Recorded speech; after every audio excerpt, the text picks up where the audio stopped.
Today we're going to Frascati. I'm going to be meeting with a really lovely Swedish architect. She met her boyfriend at a Frascati winery, and if all goes well, we're going to pop down there afterwards as well to take a look around.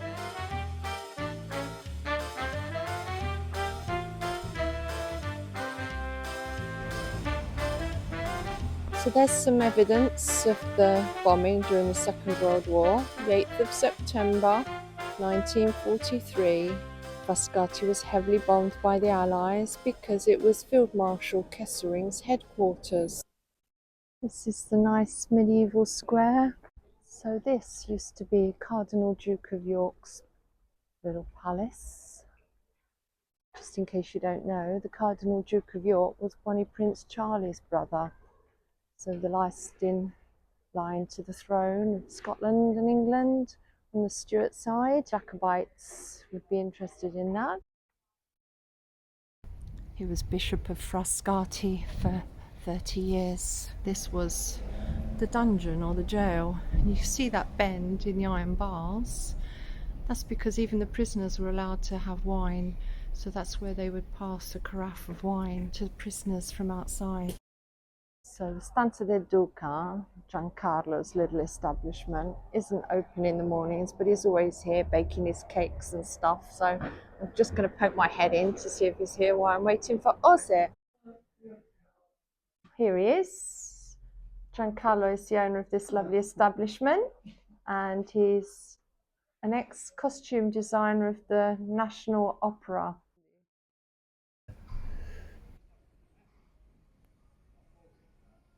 Guarda che fioritura che c'ho, bisceglie.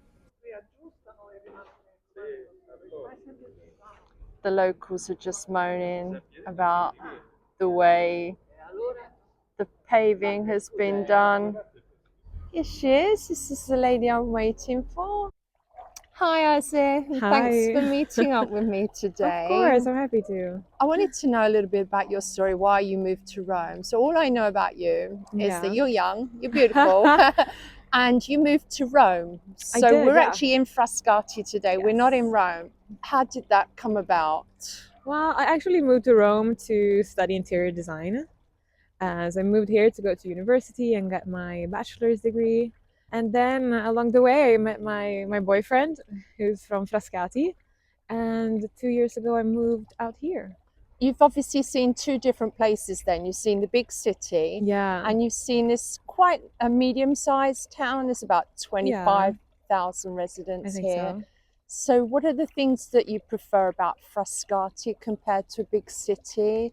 And where did you come from? Did you come from a big city? I'm originally Swedish, but before I moved to Rome, I was living in London. So I was living in London, which is obviously a big city. And then when it came to go to university, and I started to do like some little courses in interior design in London, and I realized that that's really what I wanted to do. And then I thought, where to go? Where is it a good place to study, art and culture and architecture? And obviously Rome seemed to be a good choice. I have to say, what I love about Frascati, it's very close to the big city. But I do love the fact that it's closer to nature, it's easy to go and you can have a walk. You don't have the stress of the big city. Is it easier to make friends here? I mean, now you've got a boyfriend who's probably introduced to everybody, showing you off to his friends. So you've probably made loads of friends. But do you think on the whole it is easier? The thing that I love about Frascati is that you have more of the community atmosphere, which you lose a little bit in the big city. I do, however, think in Rome you do have, with the different quartiere and the different areas, you can still get that vibe of being in a smaller town, but it's not like here.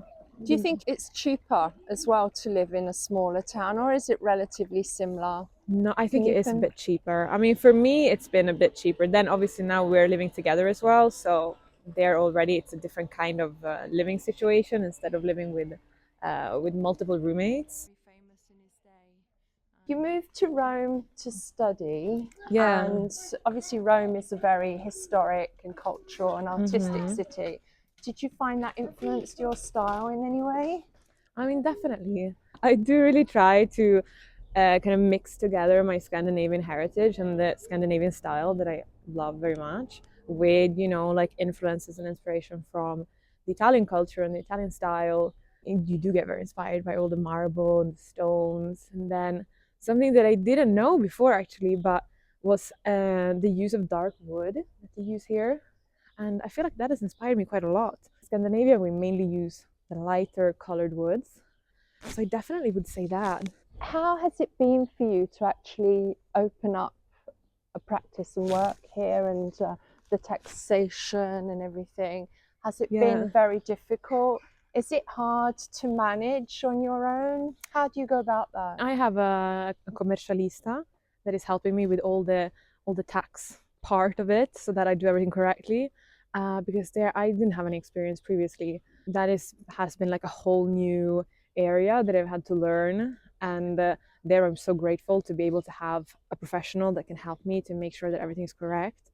Because even though I speak Italian, that kind of language and those words already I find it very complicated It in is Swedish. difficult. It's a different language. Yeah, it isn't really it? is. Yeah. Yeah, for me, it was very important to be able to have someone to help me to make sure that everything's correct. Is it expensive to have a commercialista? You know, does it add an awful lot to the cost of running your business at all? No, I wouldn't say that it adds a lot. I mean, for me, also, it's so worth it. Obviously, if if you've already studied a bit of like economics and that kind of thing, then maybe you don't need it. But for me, it's worth every euro. Yeah. And obviously, being from Sweden, part of the EC, you have the advantage of being from a European country, so you didn't need a visa or anything? No, How I don't does need that a work? visa, but I've had to register, obviously, that I live here, which in Rome it was really hard. But the moment I moved out to Frascati to transfer, it was very easy. Okay, so bureaucracy tends to be a little bit easier in smaller towns, do you think? My experience is that, yeah. The things that I tried to do in Rome that took ages, it took me just like a couple of days here in Frascati, and then it was all solved. Well, that's good to know, Yeah. isn't it? And you actually live here in the town centre, don't you? I do. Can we walk down your road? Yeah, we can. We're in the other it's- side of the Palazzo Vescovile here, which is Yeah. built on top of Nero's mum's villa. Because the whole of Frascati is built on top of Roman ruins. Living in the centre, Yeah. obviously handy. You just come out your front Very. door and you've got everything you need. Yes. But how about outdoor space? I mean, a lot of these places, they don't have a balcony or No. a terrace or anything. So is that hard to live with? I really do miss having an outdoor space. We don't have that at the moment, unfortunately. But it kind of weighs up by the fact that we live so central, so it's very easy to just go down and have a coffee or go to the park. And there are lots of parks here that you can make the use of. There are a couple, and then you have like Tuscolo, which is also more like a nature reserve, Okay. where you can also go and be proper like in the forest in the nature. So we're just walking past a group of guys here, and as my friend Joe says, the mornings in towns like this are the geriatric time of the day. So do you find it differs a lot between morning and evening? I mean, at lunchtimes you probably come and it's all the shops are shut at lunchtime, Yeah, so they it's quite are. dead. Yeah. And then after a certain hour, all the youngsters come out to play, as it were. Well, I would say that it is a difference. Yeah, you can see between the morning and the evening. In the evening, especially in the center, you have all the teenagers and the kids, and I mean more young people, I would guess. Yeah. Tell me how you met your boyfriend, Nick, if you want. Yeah, if yeah, you no, want. of course. So it was actually a very good friend of mine who had booked a wine tasting in Frascati, and she asked if I wanted to tag along, and I said, yeah, sounds great. So I came, and we came here to Frascati, and then we got off the train, and Nico was there waiting. So we did the tour around Frascati, and then we went over to the vineyard and had a really good lunch and wine tasting. Because even though we're near Rome, this is actually wine country as well. It's not It just is, yeah. Tuscany, is it? That's No, wine no. I country. mean, It's all also over here, Italy. Frascati is known for the white wine. Okay. So definitely worth a visit if you're into wine. Tell me about the reality of having to make the move abroad. I mean, you came on your own. I did, yeah. Did that take a lot of courage, or did you already feel safe? Did you have already somewhere to go? How did you go about it? I mean, when I did move to Rome, I had already decided to study, so I knew that I was coming here to go to university. I think the thing that people don't realize is that they think that you move abroad and it just becomes kind of like a long holiday where everything's amazing and it's sunny all the time and you're going out. And that is a part of it, but I do think that people also forget that it is really hard, and in the beginning you are really on your own and you have to really rely on your own to do everyday life, finding new things, and the things that maybe we take for granted, sometimes also just finding the right shop if you're looking for a light bulb, batteries, or these kind of like mundane things. But when you are in a new country that you don't know that well, it's actually really hard to find those. And the language, obviously, the more Yeah. language you learn, the easier it becomes. Exactly, it does. And I think also there, I know for me that I would really try to ask people, because people are really friendly and they want to help you. But you really have to put yourself out there in the beginning until you can manage to create, your own circle of friends and acquaintances and stuff like that. And you're obviously staying here now Yeah. because you've met Nick. Yeah. But if you hadn't have met Nick, would you have stayed? I think so. I mean, I had actually, because I came and I was supposed to stay for only a year, but then I just really loved being here and I decided to stay longer. And then, I mean, I met Nico and now I'm here 6 years later. Yeah, 6 years you've been here already. Time flies when you're enjoying yourself. It is. Just changed spot because we're having a look at the lovely panorama. Yeah. You can really see all over the place here, all the mountains to the east. The thing that I miss the most from Sweden is my family. My family is very close, with my parents and my sister, but also with, my cousins and my aunts and uncles and everybody. So I would say the family is what I miss most. But I'm also lucky enough that they want to come and visit. So any chance they get, they come and visit. And I also try to go home a couple of times a year so that we see each other quite often anyway. How about Swedish food? Honestly, the thing now it's better, but in the beginning, the thing that I missed the most was the sweets and the candy, because I love sweets and I love cakes and stuff like that. And there I have to say, I feel like Italy is not very good at soft cakes.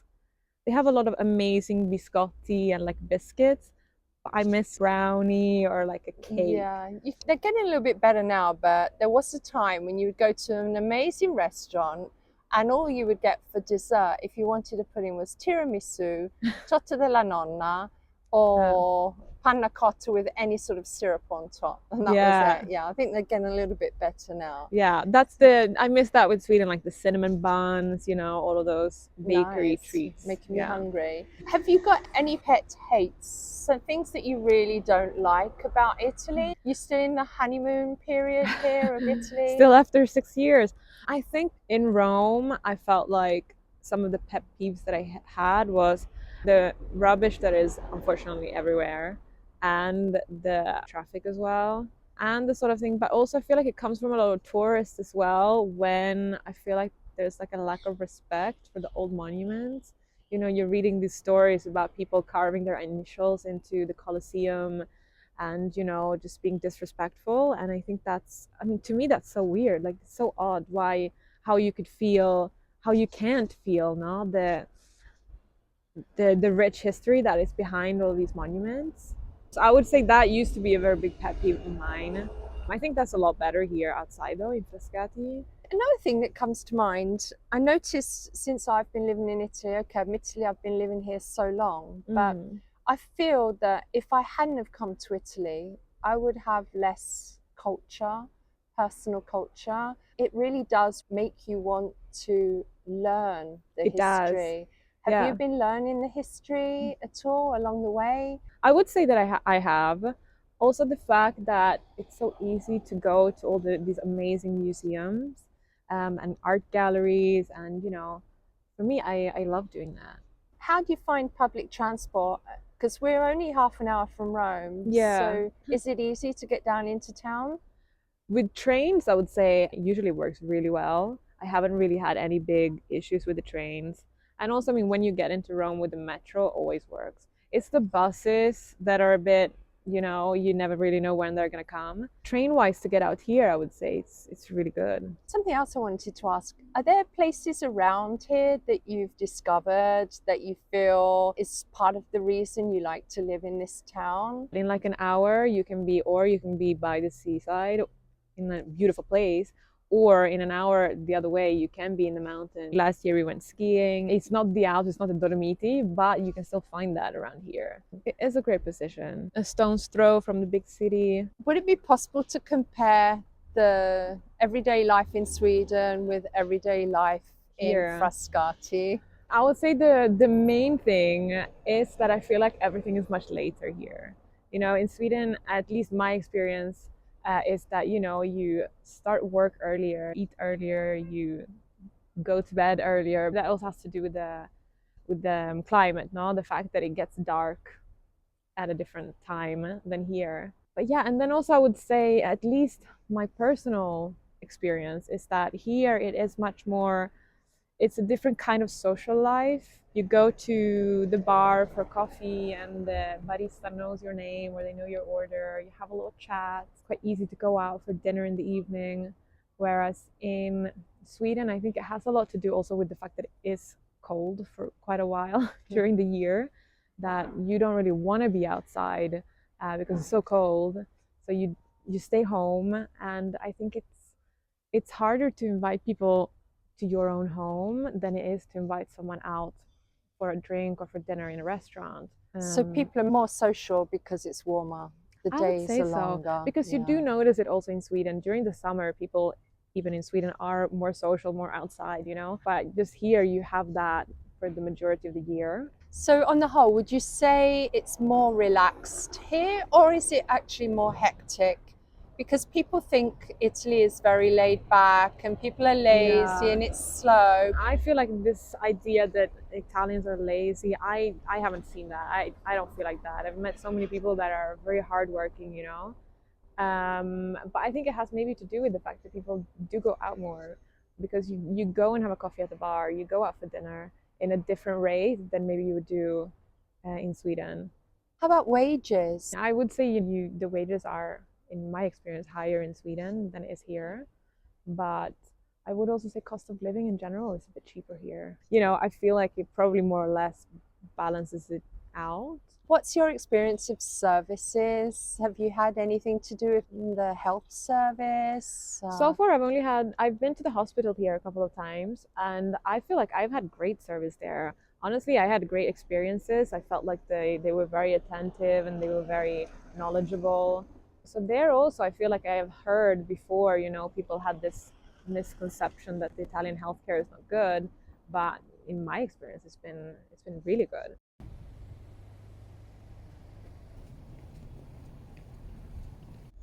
One thing I was curious about is, have you learnt to cook? I would have to say recently, yes. When I was living alone, I didn't really like to cook, but it's more fun when you're two people or more people. So recently I have started to cook Italian food as well. So what's your best dish at the moment? I mean, I do like to make the parmigiana with the aubergine. I've also learned to make a very good pesto from Nico's mom. And what else? Oh, I do also like to do the Roman dish, which is like the chicken with the peppers, the bell peppers. Polle e peperoni. Esatto. Okay, you're really well integrated. You're even learning to cook. What do you think of the wine around here? I love the wine from around here.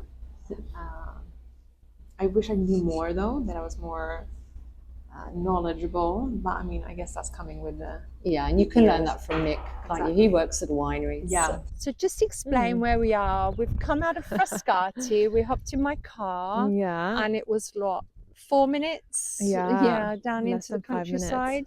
So you've actually brought me to show where you met Nico. Exactly. Where you met Nick. Yeah. Well, this is like exotic for me.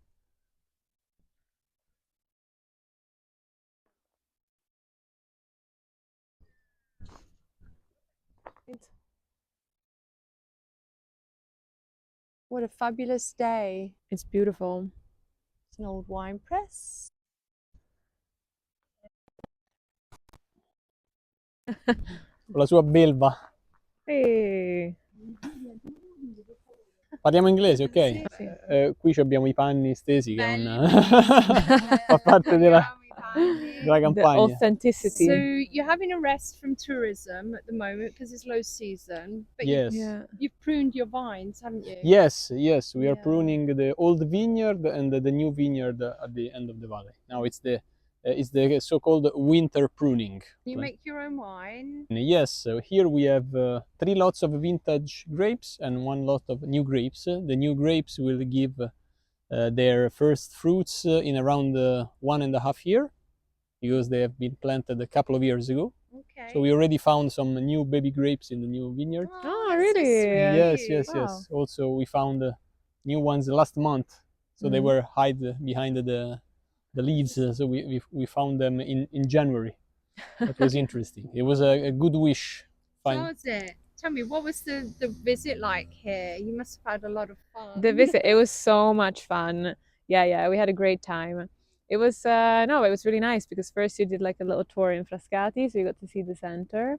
Then we got out here, and Alfredo was here, and I mean it was amazing. Great lunch. We tried the wines. Good 'Cause I know you're a music. musician, aren't you? Yes. Music is part of the culture of the Frascati wine taverns and also the Roman wine Yeah. taverns.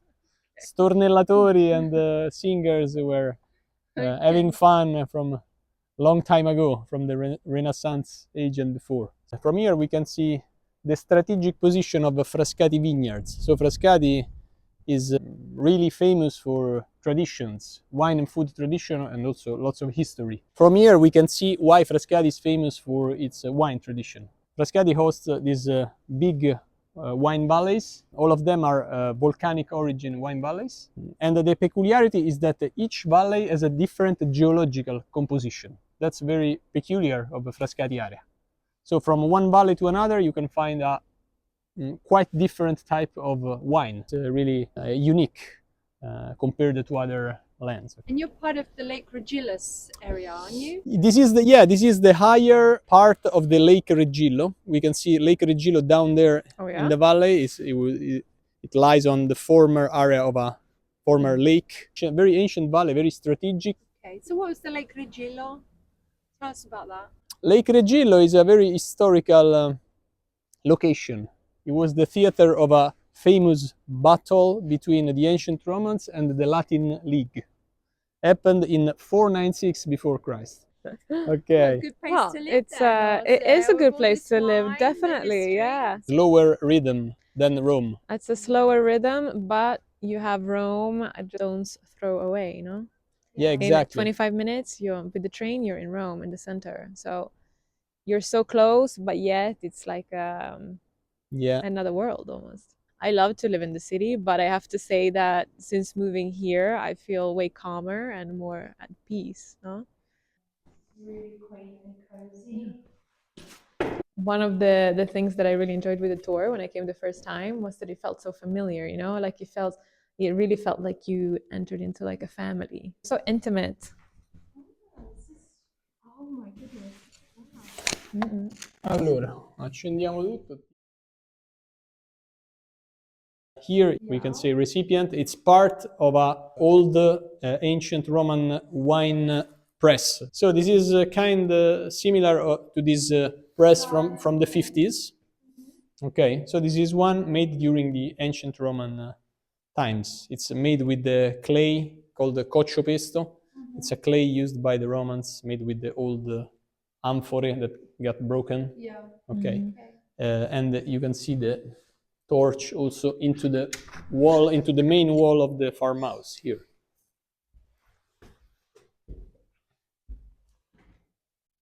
Okay, this is pretty. Yeah. Like exploring. Yeah. And also you can see the liquid powering stone, the original one. Yeah. Here.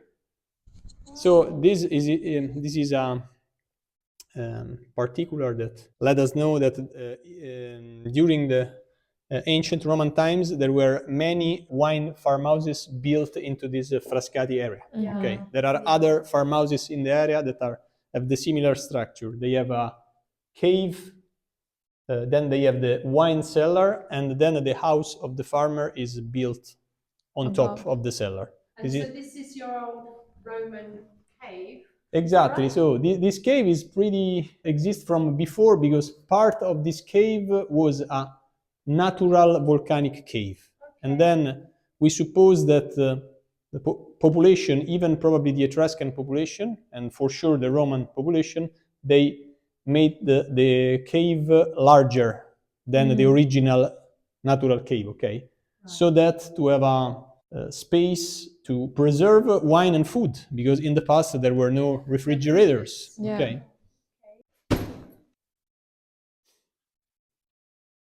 And here you've got your barrels, your old barrels. Yeah, these 1,000-litre ones?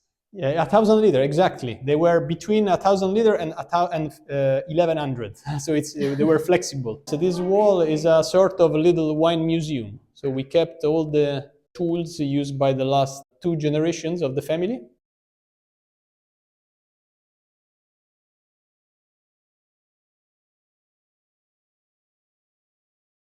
So do you think you're staying in Italy?